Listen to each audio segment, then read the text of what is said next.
This reading is from Prayers for Every Need, Volume 1, Celebration, a Guidepost book copyrighted in 2000. This begins Chapter 2, Rejoicing in the Seasons of Life. To everything there is a season, and a time to every purpose under the heaven, a time to be born and a time to die, a time to plant and a time to pluck up that which is planted, a time to weep and a time to laugh, a time to embrace and a time to refrain from embracing. He hath made everything beautiful in his time. Ecclesiastes chapter 3, verses 1 to 11. The journey of life brings us a series of celebrations and seasons, firsts and lasts, joys and challenges. Sometimes in the midst of living through these phases, especially the challenges, we might start to wonder about God's promise to make all things beautiful in His time. The truth is, we often have to get beyond our own personal experiences to see the beauty of God's handiwork. That's one of the gifts of growing and aging. The more of life we have to look back upon, the more ahas we see, and the more we are able to recognize God's loving hand in each life experience. I learned this recently in an aha moment on a hike up a mountain with my 24-year-old son, Derek.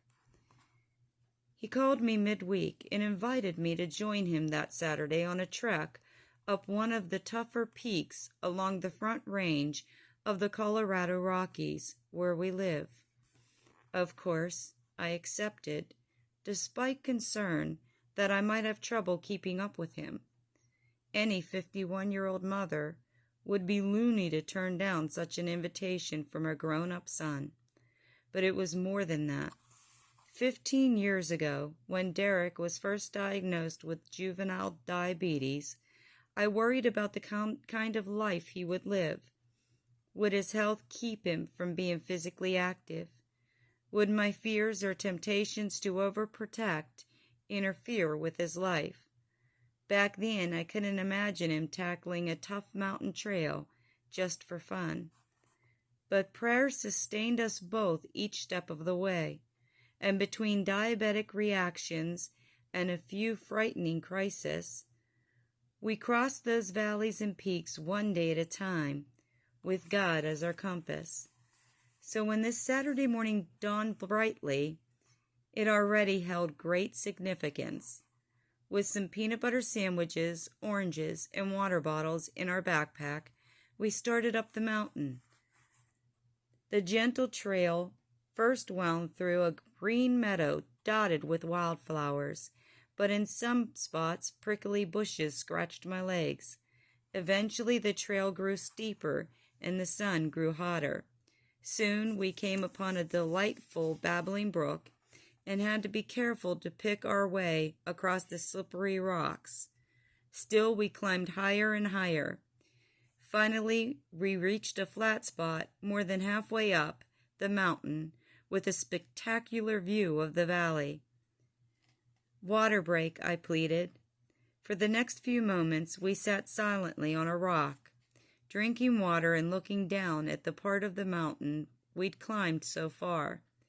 I couldn't help thinking of the combination of both beautiful and difficult paths, not just as hiking partners, but as mother and son, that had brought us to this spot. Aha! That's why I like this view. "We've got to get going," Derek urged, interrupting my thoughts.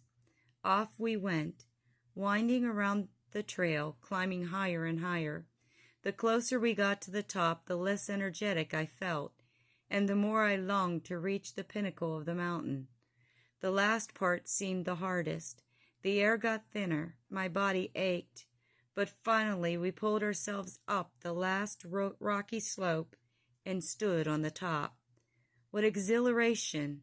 From our lofty perch, I felt God's gentle embrace all around us, and the excruciating last few feet at the end only made the view more beautiful.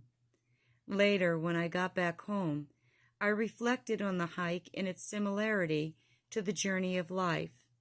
At 51, I met the vantage point a little more than halfway up the mountain, with a great view of where I've been. Looking back, I can see all the milestones of new beginnings, births, first days of school, graduations, marriages, new jobs, losses, changes, grief, and joy. From this spot, I have a great appreciation for God's handiwork and an awareness of His intention that we celebrate all the milestones of our lives. The prayer in this chapter are meant to encourage us to celebrate all the experiences and seasons of life, from a daughter's first slumber party to the discovery of the first gray hairs. Surely if we pause and look back at the string of them, even the challenging ones, we will appreciate how God makes all things beautiful in His time. And maybe you too will say, "Aha, I love the view from here." Carol Q. Kendall. I hope you enjoyed this reading. Have a blessed day. God bless you and be safe.